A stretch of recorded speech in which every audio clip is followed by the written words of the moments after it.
professor Luciano Rossato, que é do trabalho.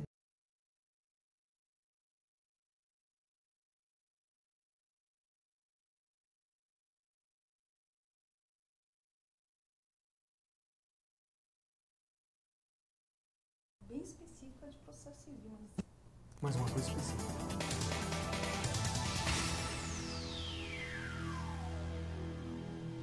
Olá pessoal, estamos de volta na nossa primeira semana jurídica Saberes do Direito e estamos aqui então com a nossa quarta palestra. Agora é o professor Antônio Cláudio que está aqui conosco. Daqui a pouquinho eu vou falar um pouquinho do professor Antônio Cláudio, vou falar um pouquinho também da palestra que ele vai proferir hoje, mas antes eu quero me dirigir àqueles que estão nos acompanhando pela primeira vez. Você que está chegando agora para entender o que é isso que está acontecendo, eu queria passar algumas informações então para você.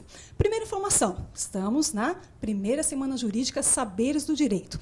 Estamos agora na nossa quarta palestra do dia. Então, já é a quarta palestra do dia.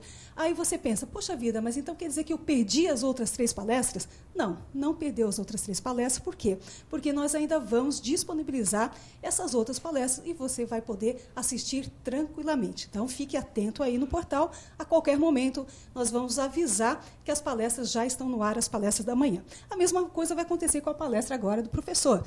Estamos aqui ao vivo, mas depois também nós disponibilizaremos para que você possa assistir, certo? Então, essa é a primeira informação que eu queria passar para você.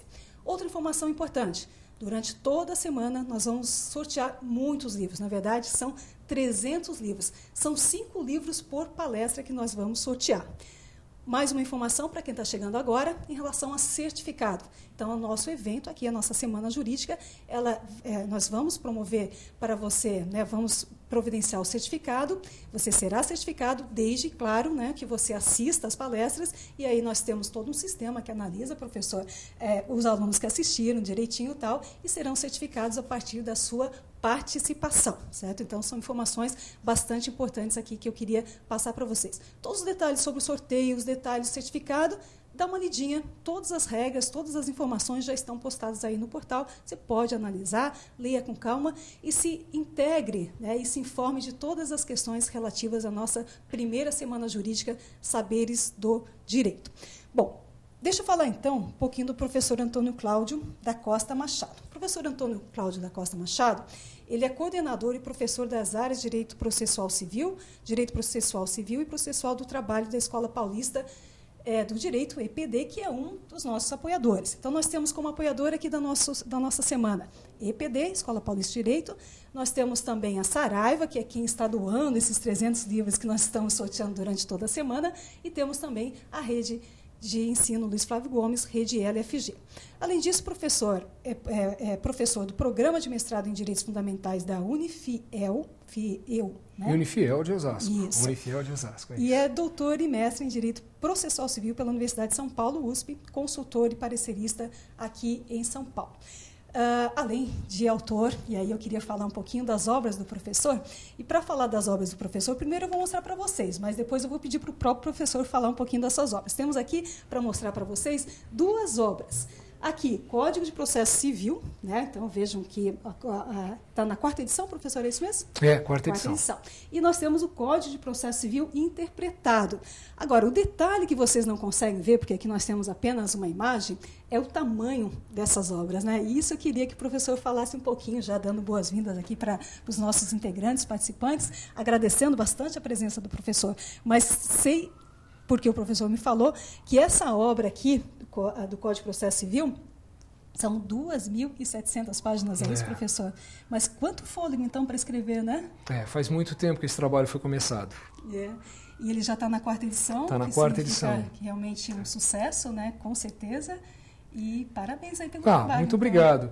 Esse livro começou a ser escrito em 1990, quando eu tomei a iniciativa de comentar o Código de Processo Civil, artigo por artigo, parágrafo por parágrafo, inciso por inciso, alínea por alínea. Trabalho esse que se converteu neste livro, neste que hoje é chamado de Amarelinho, o Código de Processo Civil Interpretado. A gente escuta falar, Esse livro já está em 11ª edição, as 3 primeiras foram pela editora Saraiva e os demais todas pela editora Manoli. Esse livro Amarelinho é o carro-chefe da editora jurídica na sua área jurídica. da editora Manoli na sua área jurídica. E nós já vendemos bem mais de 100 mil livros desde a primeira edição. Poxa vida, tá de parabéns, é impressionante, né? Esse livro foi um sucesso muito grande. Tanto que a gente mantém a cor do livro para justamente não perder esse grande mote. É o amarelinho, ele é conhecido aí como o amarelinho. Carinhosamente apelidado. Mas, desde o começo, o meu objetivo era constituir um livro que trouxesse muitas informações, não só interpretações, como jurisprudência, como notas remissivas. Um livro que trouxesse comentários à Constituição e à legislação extravagante. Tudo isso eu queria reunir num único livro. Então, num período de... Puxa vida, foi em 1990, já faz mais de 20 anos.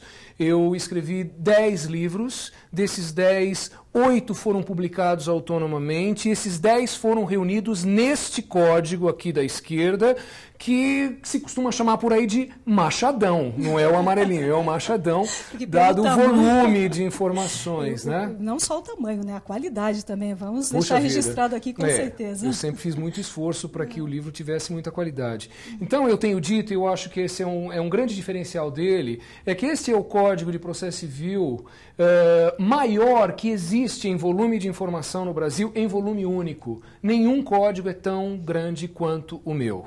Por algumas razões. Porque eu comento o Código de Processo Civil, todos os dispositivos, não tem nada que não tenha comentário.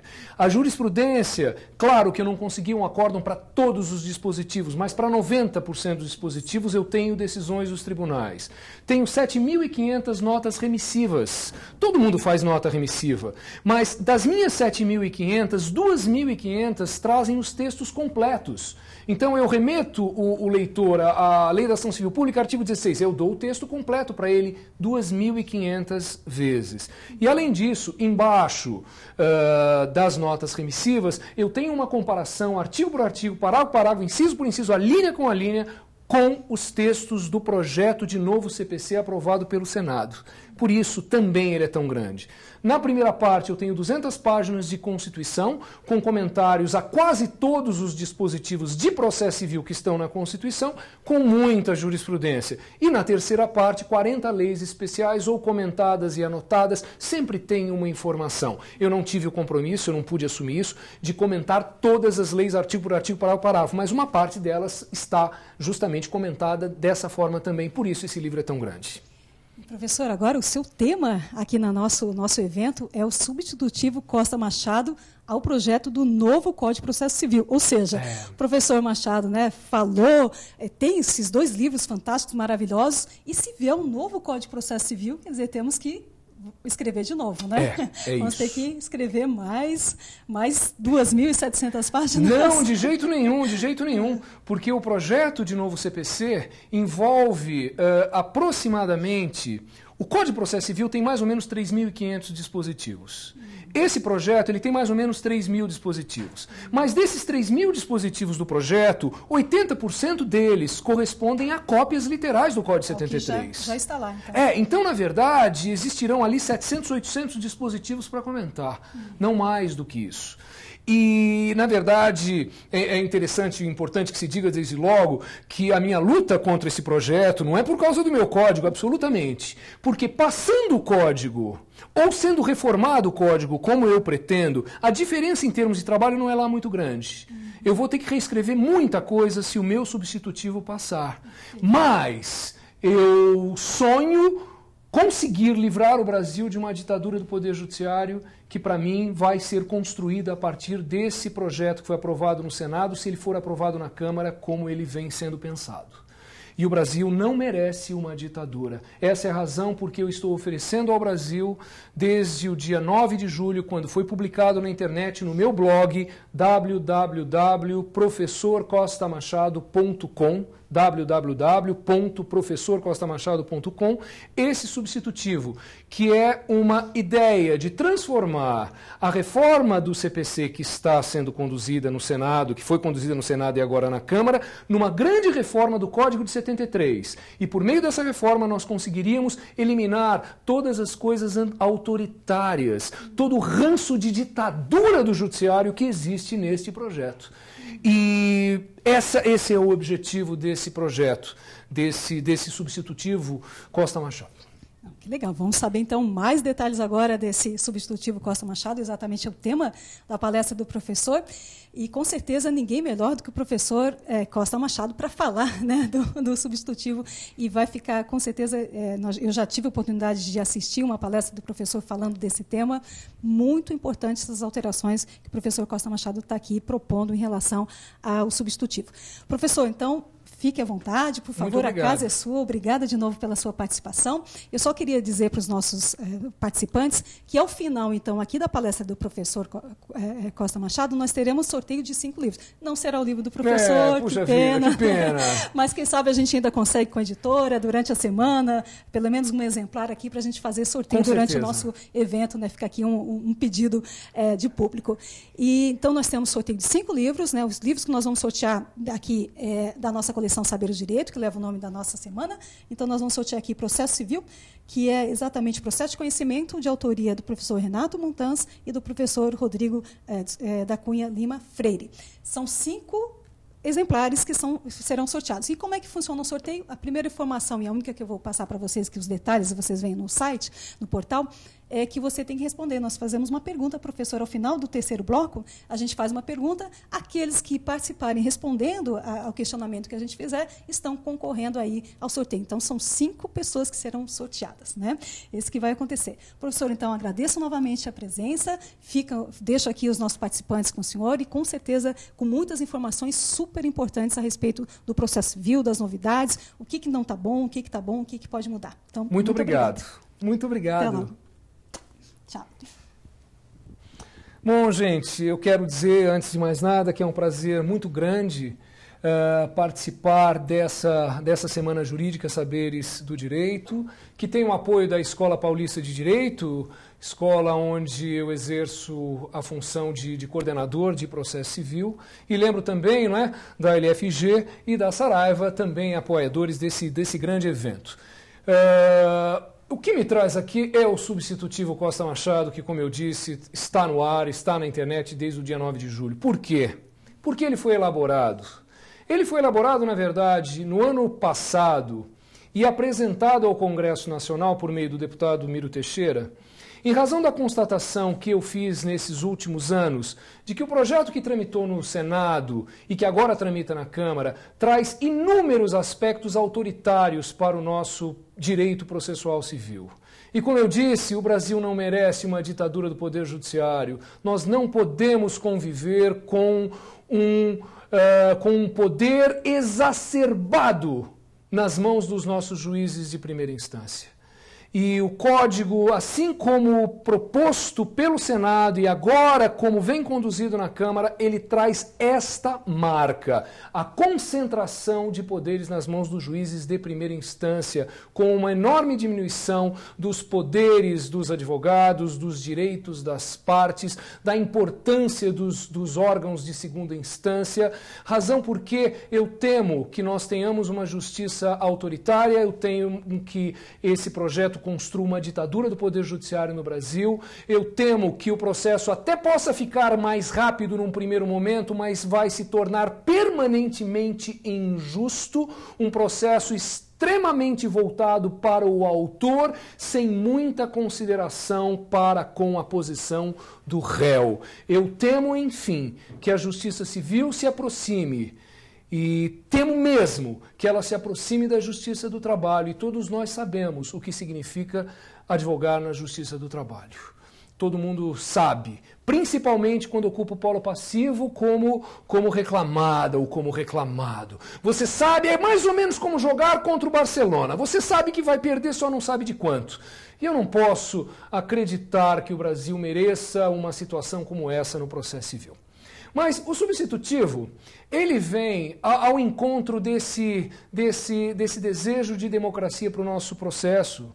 E eu lembro que o Código de Processo Civil de 1973 é reconhecido internacionalmente como um dos melhores códigos de processo civil do mundo. Ele é reconhecido internacionalmente como um dos códigos mais técnicos, mais aprimorados, ele é invejado em todo o mundo. E por incrível que pareça, apesar de construído e surgido num momento de ditadura no Brasil, ele é profundamente democrático. E este projeto que está no Senado e agora na Câmara, esse projeto que surge num momento de tanta democracia no Brasil é profundamente autoritário. Quais são as razões que me levam a repudiar esse projeto que se encontra na Câmara e que antes foi aprovado no Senado? Em primeiro lugar, esse projeto elimina o processo cautelar, o livro terceiro, processo cautelar. E eliminando o processo cautelar, são eliminados todos os procedimentos cautelares específicos. Não haverá mais uma disciplina para o arresto, não haverá uma disciplina mais para o sequestro, para a busca e apreensão, para o arrolamento de bens, para os alimentos provisionais, para o atentado, nada disso mais existirá. Apenas a produção antecipada de provas é transformada num incidente da fase probatória e mantida pelo projeto.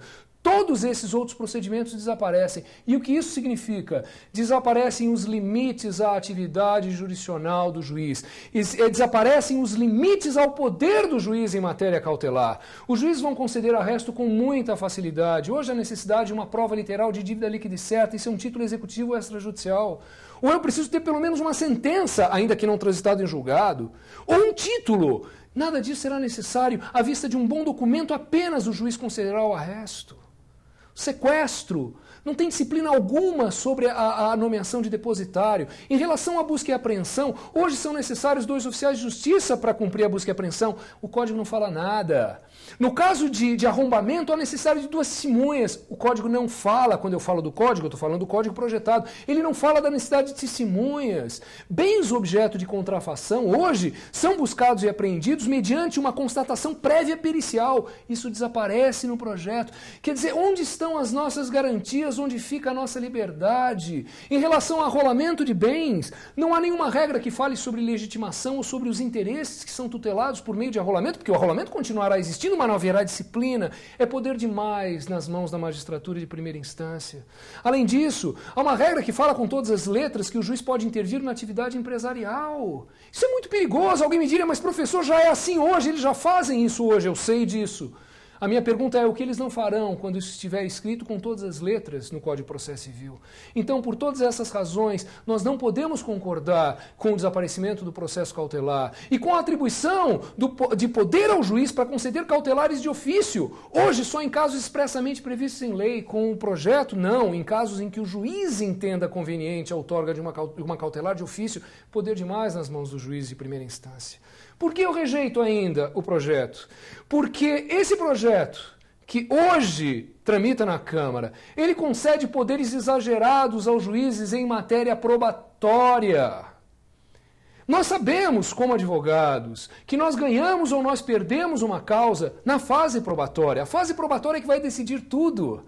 Mas vejam, esse projeto concede poderes ao juiz para inverter a ordem da produção das provas. O juiz, com liberdade, vai poder inverter tudo. Hoje há limites. O juiz precisa ser muito cuidadoso. As partes precisam ser ouvidas. Com o projeto, o juiz vai ficar inteiramente livre para fazer a prova do jeito que quiser. Além disso, o juiz fica com poder para alterar prazos processuais. Para mais, para menos, para o autor, para o réu, para ele mesmo, para quem? Poderes abertos, enormes nas mãos dos juízes. Hoje nós podemos arrolar 10 testemunhas, com o projeto apenas 5. Hoje nós temos o direito de ouvir 3 testemunhas para cada fato controvertido, é direito nosso. Com o projeto não teremos mais o direito de ouvir nenhuma testemunha. Entendam-me, nós teremos o direito de ouvir quantas testemunhas o juiz quiser. Não teremos mais o direito de ouvir 3. Se o juiz indeferir a sua prova pericial, não caberá agravo. Se ele indeferir a juntada de um documento, não cabe agravo. Se o juiz indeferir uma prova, qualquer que seja ela, essa decisão é incontrastável. Se o juiz mandar embora uma testemunha, eu não poderei recorrer. É poder demais nas mãos da magistratura de primeira instância. O agravo retido desaparece. Eu não vou poder discutir com o juiz em audiência quando ele mandar embora uma testemunha que eu acho que ainda tinha que ser ouvida por estar dentro do meu rol de 3. Não haverá nem o rol de 3, nem o direito de reclamar. Se o juiz indeferir uma pergunta, a parte ou a testemunha, eu não tenho como agravar, eu não tenho como me contrapor ao juiz. Enfim, o juiz terá poderes totalitários em matéria probatória, o que é um perigo para os nossos direitos, para a nossa liberdade e para a democracia dentro do Poder Judiciário no Brasil, razão por que eu rejeito o projeto. Além disso, os juízes terão poderes totais em matéria de antecipação de tutela. Há uma regra que diz que sem perigo in mora e à vista apenas de um bom documento, o juiz vai poder antecipar a tutela. Essas são as razões mais importantes por que eu rejeito o projeto. E essas foram as razões mais importantes que me levaram a construir um substitutivo que eu chamei Costa Machado, para dizer ao Brasil que existe uma alternativa a tudo isso. Então eu vou fazer aqui uma referência rápida às coisas que eu estou propondo. Em primeiro lugar, a devolução do processo cautelar. O livro terceiro permanece, com todos os seus procedimentos cautelares específicos. São devolvidos ao Código de Processo Civil, porque mantido o Código de 73, todos os procedimentos especiais que desaparecem com o projeto. Ação monitória, enunciação de obra nova, reserva de domínio. A consignação em pagamento, em caso de dúvida, precisa continuar existindo. A prestação de contas proposta pelo devedor precisa continuar existindo. Todos esses procedimentos são restaurados e mantidos pelo substitutivo. Além disso, a separação consensual. Há uma grande dúvida sobre se a separação desapareceu, sobre se a separação consensual desapareceu. O projeto não pode tomar essa decisão de eliminar, quando, na verdade, todos os tribunais hoje divergem a respeito desse assunto. A separação consensual é mantida. Além disso, o agravo de instrumento pelo projeto é limitado a apenas 10 hipóteses. Esse rol numerus clausus é ampliado no substitutivo. Também as decisões indeferitórias de provas passam a ser recorríveis por agravo de instrumento. Além disso, quando o juiz decidir sobre algumas novidades que estão no projeto, como prova emprestada, proibição de prova ilícita ou inversão do ônus da prova, qualquer decisão nesse sentido comporta recurso de agravo de instrumento também. E num parágrafo que eu introduzo no artigo 522, eu dou ao relator a possibilidade de admitir o processamento do agravo de instrumento em qualquer outra hipótese que, a juízo do relator, demande uma reapreciação imediata pela perspectiva de comprometimento do desenvolvimento do processo. E com isso a gente torna então essa parte recursal do Código um pouco mais democrática em face do não aspecto democrático da disciplina projetada. Além disso, o efeito suspensivo da apelação que desaparece com o projeto é resgatado pelo substitutivo. É resgatado porque nós não podemos no Brasil eliminar o efeito suspensivo da apelação. Alguém diria, mas na Europa é assim, todos os países estão eliminando o efeito suspensivo da apelação e permitindo a execução provisória das sentenças das decisões de primeiro grau. O que eu tenho dito é o seguinte, espera um pouquinho, gente. A justiça europeia, ela é europeia. A justiça brasileira não é igual à europeia. Ninguém tem essas estatísticas oficiais e nem eu mesmo tenho. Mas eu vou ousar dizer alguma coisa que mostra um pouco a realidade da justiça europeia e um pouco a realidade da justiça brasileira. Na Europa, eu vou dizer ousadamente, de cada 10 sentenças, apenas uma deve ser modificada pelos tribunais. No Brasil, de cada 10 sentenças, 5 são modificadas, 4 ou 5 são modificadas pelos tribunais. Como é que nós podemos tirar o efeito suspensivo da apelação? Nós vamos criar uma justiça talvez mais rápida, mas profundamente injusta para o desespero das partes que contam com o bom senso do duplo grau, com o bom senso dos juízes que integram os nossos tribunais e que podem rever as sentenças. Então, na verdade, o que nós precisamos não é eliminar o efeito suspensivo da apelação, mas realizar um choque de gestão no nosso poder judiciário para que uma apelação seja julgada não em 5, 6, 7 anos, como acontece em São Paulo, mas que ela seja julgada em 1 ano, como está acontecendo no Rio de Janeiro hoje. Não é eliminando o efeito suspensivo que nós vamos melhorar o nosso processo, nós vamos, na verdade, tornar o nosso processo profundamente injusto e profundamente autoritário. Eu temo que passemos a ter uma justiça de instância única se a eliminação do efeito suspensivo da apelação acontecer como vem sendo planejado. Algumas outras coisas em relação ao substitutivo Costa Machado. Há uma coisa boa no projeto, que é a eliminação do procedimento sumário e do procedimento ordinário e a transformação desses dois procedimentos num único procedimento chamado procedimento comum. Por que comum, não ordinário nem sumário? Porque ele começa com uma audiência de conciliação. Essa ideia é muito boa e essa ideia é implantada no Código de Processo Civil de 73 sem nenhum problema. O que eu vejo de não tão conveniente é que toda essa atividade conciliatória que vai se dar no começo do processo, ela é realizada por conciliadores e mediadores que não são juízes.